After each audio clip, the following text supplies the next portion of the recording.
They're kicking off summer with lots of new choices at the Team Automotive Group. Save on everything new during the Memorial Day sales event happening now at every location of the Team Automotive Group.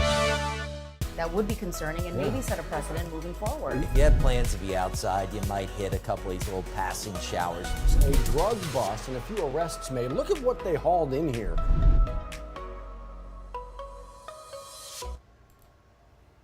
Welcome. Brand new Monday. That's right. On 9 News Now. Thank you for joining us here, waking up at 7:03 on this brand new day. I got you, boo. I got you. Thank you. Yeah. Sun's up. Okay, so here's the thing. Clouds out there right now. Those clouds are going to start to churn up a little bit more. That sun's going to start to go to work on us as well, kind of kick in and just make that atmosphere all sorts of not conducive for possibly like baseball, which we're going to talk about a little bit later on. It was a weekend filled with that, right? Weather dictating how we did things, and it kind of looks like today's going to be the same. Yeah, so let's check in with Dr. Steve Caparata for a look at our forecast for this Monday, especially as a lot of people anticipating to see whether they should head out to the box maybe around noon. Hey, Steve.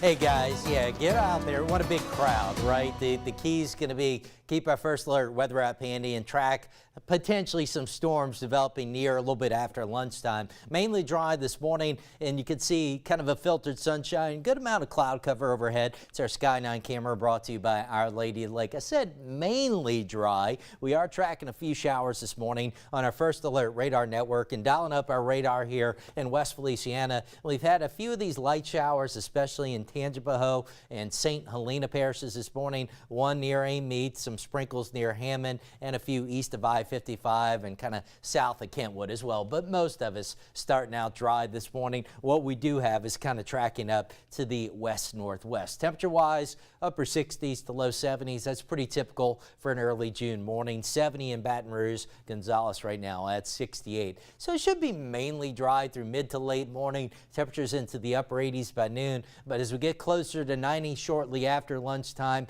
that should help the storms start to pop up. I've got today's high around 91 and a 60% rain chance. Let's give you a look at that using Futurecast, the HRRR model. Yeah, hints at a couple of light showers here through noon, but once we get beyond that lunch hour, that's when we think more storms will start to bubble up. This is 2 o'clock. You can see everything kind of moving east to west. Here we are at 5 o'clock, and it holds on to a few right on into the evening. Not going to rain necessarily everywhere today, but it is a good rain chance returning, as I said, about 60%. So with that in mind, pack your patience if you're headed out to the box today, because you can't rule out some additional weather delays for the third day in a row. If it's not raining at 1 o'clock when this game is scheduled to get underway, look for a warm, kind of hot afternoon, upper 80s to low 90s. Winds kind of blowing out, it looks like, at 5 to 10 miles per hour. But best advice, again, is to keep an eye on our free First Alert weather app to kind of track where the storms are developing as we get closer to lunchtime. And the culprit behind this active pattern we've seen the last few days, it's a weak upper low that's spinning right along our coast. So we saw rounds of storms through the weekend. Pattern doesn't really change today, and that's why we've got good rain chances. Also through the weekend, both Saturday and Sunday, we saw some isolated strong storms. That potential is there. Once again today, hail, damaging winds can't be ruled out. So a 60% rain chance today, 50% tomorrow, and then through the second half of the week, rain chances start to ease back a little bit, 30 to 40%. As rain chances trend lower late this week on into the weekend, highs will trend hotter, low to maybe mid-90s, and mid-90s look to become more common, we think, on into early next week. 7:06 so far, Monday morning commute hasn't been too bad. Let's get a live update now with John. Still looking pretty good for a Monday, Steve. We're looking good on the interstates. A couple of wrecks off interstates, and then coming in from Denham Springs, on again, off again. Breaks happen right here at the range on-ramp to 4-H Club Road. 4-H Club Road and Rushing Road having a little issue, as they always do. A little, not issue as much as just some slower traffic. And then right on past the Jefferson-Drusilla area, which is here, and on toward Essen and the 1012 merge. And at the merge, we had a car stopped off to the left shoulder of the road a few minutes ago, and they're still parked right there. So hopefully there's nothing seriously wrong there. That's that exit that takes you over from 12 west to 10 east. And then from the 1012 to downtown, 3 to 4 minutes. That's a good drive time. Bridge traffic is on again, off again. Right now it's not bad at all. LA1 and the Intercoast coastal overpass is not bad. This is just barely out of normal. 11 minutes from Juban to the 1012 is normal. There you see the breakdowns from Juban to the A-Meet, 4 minutes, A-Meet to Millerville 3, and another 7 to the 1012 merge if you're making your way down toward the downtown area. And in the Iberville Parish area, the Plaquemine Sunshine ferry boats are both in service this morning. If you are running around frantically every weekday morning and don't have a chance to listen to or watch the entire 9 News this morning show, we recap the most important things you need to know about as you leave the house every morning at 7 o'clock right here. We go to Studio B for that. Liz and Matt. That's the goal, Johnny, making sure we have a snapshot and you have an idea of what we're tracking for the day ahead. And we start with the Crime Stoppers alert. Speaking of snapshots, this snapshot right here, this is 41-year-old Michael King. And the folks there in Ponchatoula Parish, the Sheriff's Office, would very much like you to take a close look at him. Find this story, WAFB.com and the 9 News app. They're looking for him. They say he's connected to, actually more than connected to, they say he stabbed the guy. Yeah, and now he's wanted for aggravated second-degree battery. Right. Have a look. This is 41-year-old Michael King, and the Crime Stoppers out of Tangipahoa Parish want you to track him down. So that number is going to be a 1-800 number. It's 554-5245. Folks in the area are familiar with it, but they say the stabbing happened yesterday, yesterday morning, and now after that alleged stabbing incident, well, he's on the run. So the victim's condition officially unknown right now. Some folks in the community certainly probably have heard a little bit more about that, but officially we're not going to say anything until we hear from investigators. This is kind of how we do that, obviously. But if you can help out, it's that phone call to the Tangipahoa Parish Crime Stoppers. See if you can't find him. Again, 41-year-old Michael King. Be on the lookout. Let's get you back into Baton Rouge as well. So stabbing there, shooting in Baton Rouge. Now, police say that this one happened around 7:30 Sunday morning on Mulberry Street. So at this time, they're trying to find out more information about the shooting, why it happened, and who the shooter could possibly be. We're told that one man was injured. We have not, I've learned the identity of that person. Police have not yet said. They're still in the early stages. Matt, if you can believe it, we're about to hit the 24-hour mark of this incident itself. So if you live around the area, maybe you heard something, early Sunday morning, people getting ready for church, people milling about on a Sunday, chances are you may have seen or heard something. Go ahead and call Crime Stoppers with an anonymous tip that could help them out. Once we learn more, obviously we'll pass that along to you. We'll update you here as well as on air, but here, kind of the original stories so you can kind of see the very latest. As Liz mentioned, though, Crime Stoppers, if you can help. Okay, as we move into today and this week, this would be the home page for the Louisiana legislature.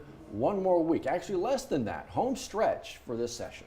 Counting today, we've got, what, 4 more days for state lawmakers to handle some things? Well, we know today on tap, they're expected to talk about some possible changes to Medicaid, especially for women who partake in Medicaid, who receive those benefits. If certain women make under $26,000 a year, well, those changes could impact them. We're talking about following all of these things, not only that one, but a number of other measures at the state capitol today. Thursday is going to be that all-important deadline. Yeah, they got to gavel out Thursday, what, by 6 o'clock, a little sine-die, and then see you next session. So from Senate meetings, committee meetings, and House committee meetings to joint meetings going on, we'll follow that for you again the final week of the legislative session. From that to this, this past weekend, and we mentioned this today because we're looking ahead to the next step here when we talk about Corporal Sean Kelly, a vigil for him over the weekend. My friends and family and co-workers, obviously you know this at this point, passing away on Friday after being shot. What was that, May 11th? Yeah, so that's probably now, what, 3, almost 4 weeks ago? What's tough about this is that he was listed in critical condition every day at the Our Lady Lake Regional Medical Center. So at this point, you know, you think day by day you're waiting for that update, and then on Friday we received that update from the Denham Springs Police Department that he had passed away. And so now his family are making that tough ordeal of having to make arrangements for funeral services. Once we learn that from the police department, we're going to let you know about that and find out ways where you can share memories of him as well. But there are a number of small ways people are helping. There's a boy in Georgia who's running a mile for him today. It's the little things to try to keep his memory alive that'll help his fellow colleagues, help his family, really keep that memory alive. We'll keep you updated on the funeral arrangements and procession as well. Let's dig in here. Summer is kicking off, right? That means summer, school is out for a lot of folks, but that also means kids don't have access many times to meals. Especially in rural communities. That's where the Diocese of Baton Rouge steps in. So today they've got 500 plus meals to distribute. We're talking a big brown box filled with 7 breakfasts, 7 lunch, a gallon of milk, and this is all, it's supposed to be USDA nutritious meals. So we're talking fruit, burgers, vegetables, all the things that would constitute a healthy meal. Sure. The Diocese of Baton Rouge is going to be in multiple places, Point Capee, Iberville, West Baton Rouge, with the goal of making sure kids in those areas are fed in the summer months where they normally get those meals during school time. And this is just one of a number of groups with this effort going on. We want to make sure that people understand that. We try to highlight as many of them as we can, but so many groups out there with this same effort, and it really does take a village to make this happen. If you'd like to find out some more information about this particular one, Callie has it nicely arranged for you at WAFB.com and the 9 News app. Speaking of kids, I want to remind you real quick, our Uniforms for Kids drive is going on right now, never too early. Please, if you are sorting through the laundry right now because you just wrapped up doing the laundry of all the uniforms for the year, go through it and see if any of them are too small, just don't fit anymore, but they're still gently used. Well, go ahead and donate them to St. Vincent de Paul. A child in our community could benefit from that. Again, if you are thinking, well, these are too tattered, I can't use them, I don't want to donate them, $12 buys a uniform, 1 set, $24 buys 2 sets, 1 to wash, 1 to wear. Easy. All the details are waiting for you at Uniforms for Kids right here.